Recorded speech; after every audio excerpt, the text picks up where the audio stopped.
Demonstration of properties of segment of a circle, यानी segment of a circle क्या होती है। अगर फर्ज करें मैं एक सर्कल का पॉइंट सिलेक्ट करता हूँ ए, और एक ए से डिफरेंट पॉइंट सिलेक्ट करता हूँ बी, और इन दोनों को मैं ज्वाइन करता हूँ, तो ये मेरे पास एक कॉर्ड आ गई। अब इस कॉर्ड ने और ये जो आर्क ए बी है, माइनर आर्क ने जो रीजन ऑक्युपाई किया है सर्कल का, इसे मैं कहूँगा कि ये मेरे पास माइनर सेगमेंट है, यानी एक ऐसा सेगमेंट जो कि सेमी सर्कल से या सेमी सर्कुलर रीजन से कम है, ठीक है, इसे मैं माइनर सेगमेंट कहूँगा। और इसी तरह से अब ये रीजन जो कि इसी कॉर्ड ने और इस मतलब जो मेजर आर्क है जिसमें कि आर्क ए सी बी आ रही है, जो कि एक मेजर आर्क है, इसने ऑक्युपाई किया है ये रीजन, इसे मैं कहूँगा ये मेजर सेगमेंट है, ठीक है जी। तो इसी के से एक तो हमें ये बात पता चल गई कि सेगमेंट क्या होते हैं, ठीक है। अब अगर इस सेगमेंट के अंदर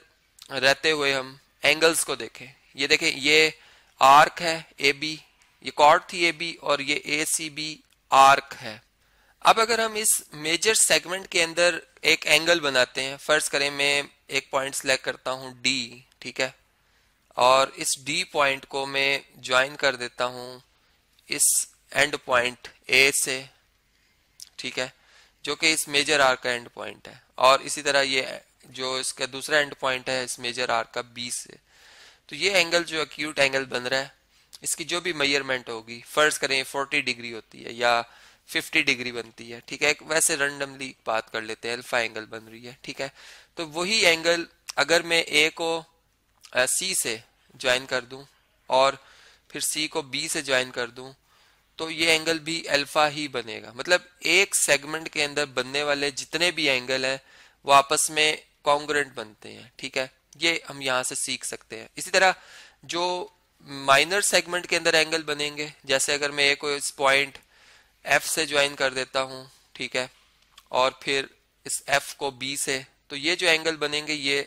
एक तो ऑब्टूज एंगल होंगे, यानी 90 से बड़े और 180 से कम, और ये भी आपस में एक जैसे बनेंगे, यानी अगर मैं ए को इस पॉइंट से और इस तरह से यूं ज्वाइन करूंगा तो ये एंगल अगर बीटा बना तो ये भी फिर बीटा ही बनेगा। मतलब माइनर वाले आर्क के अंदर बनने वाले सारे एंगल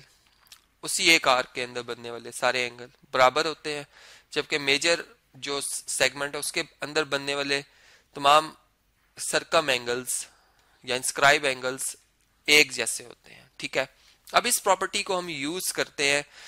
जो कि हम इस जो एमसीक्यू या आप इसे समझ लें इस क्वेश्चन पे, ठीक है, इस फिगर वाले क्वेश्चन पे अप्लाई करते हैं। देखिए इसमें ये एक सेगमेंट है, अगर आप देखें तो ई एफ एक कॉर्ड है, और इस तरह से एक ये माइनर सेगमेंट है, ये एक माइनर सेगमेंट है, ठीक है, और इसके जो साथ दूसरी सेगमेंट आपको नजर आ रही है ये सारी की सारी मेजर सेगमेंट जो वाइट रीजन में है, ठीक है। अब इसने अगर आप देखें तो यहाँ पे ये मतलब डी पॉइंट जो है इस मेजर आर्क के ऊपर हमने सेलेक्ट किया है, ई को भी आप देखें, अगर ये देखें कि हमने एफ पॉइंट को भी डी से ज्वाइन किया है और डी को ई से, तो ये एंगल जिस मेजर सेगमेंट में बन रहा है, ठीक है। और इसी तरह से अगर आप देखें तो ई को हमने जी से और एफ को जी से और ई को भी जी से ज्वाइन किया, तो ये एंगल जो 2 है ये दोनों एक ही मतलब सेगमेंट के अंदर बनने वाले एंगल्स हैं, ये इसलिए आपस में मेजरमेंट में क्या होंगे जी, बराबर होंगे, ठीक है। इसी तरह अगर हम इस तरह से देखें कि ये हमारे पास जी डी एक कॉर्ड है और जी डी एक आर्क भी है, माइनर आर्क, तो ये एक सेगमेंट ये बन रहा है, और इसके साथ जो दूसरी तरफ आपको सेगमेंट नजर आ रहा है वो मेजर सेगमेंट है, ठीक है। मतलब इसको मैं डिफरेंट कलर में शेड करता हूँ, चलें ग्रीन कलर में, ठीक है, ये एक सेगमेंट है, तो एक सेगमेंट जो है उसका वो बाकी ये सारा रीजन बना जिसमें ये रीजन भी आ रहा है। अब अगर आप देखें कि जी पॉइंट को एफ से और डी को भी एफ से ज्वाइन किया, तो एंगल 1 इस सेगमेंट के अंदर बन रहा है, मेजर सेगमेंट के अंदर, और इसी तरह से जी को हमने ई से और डी को भी ई से ज्वाइन किया, तो ये भी सेगमेंट आपस में बराबर है। इसका मतलब कि जो एंगल 1 है और जो एंगल 40 डिग्री है ये आपस में बराबर है, तो एंगल 1 देखें हम यहाँ से बड़े आसानी से बता सकते हैं कि ये 40 डिग्री होगा, ठीक है। फिर दूसरी बात यह कि अब 2 और 3 बराबर है और एक ट्राइंगल के अंदर जो हमारे पास तीनों एंगल का सम होता है वो 180 डिग्री होता है, यानी 40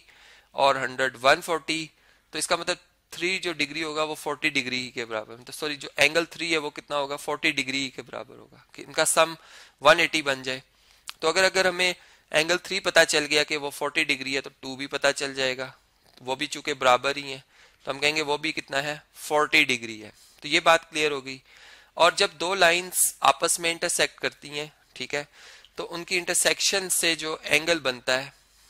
जो कि ऑपोजिट एंगल होता है ये भी हमेशा बराबर होता है। अगर फर्ज करें ये एंगल 100 है और ये x है तो ये भी 100 के ही बराबर होगा, ठीक है। तो इसका मतलब कि यहाँ पे हमारे पास जो ये एंगल रिमेनिंग एंगल है ये भी कितना होगा 100 डिग्री होगा। और हम ऐसे भी फाइंड कर सकते हैं कि एंगल 1 अगर 40 डिग्री है, एंगल 2 भी 40 डिग्री हमने देखा, तो तीनों का सम 180 होता है। तो इसका मतलब 40 और 40 180, सॉरी 40 और 40 80, 80 और 180 में से 80 माइनस कर दें तो रिमेनिंग 100 आ जाएगा आंसर। तो हम इस तरीके से भी ये एंगल्स जो हैं वो फाइंड आउट कर सकते हैं।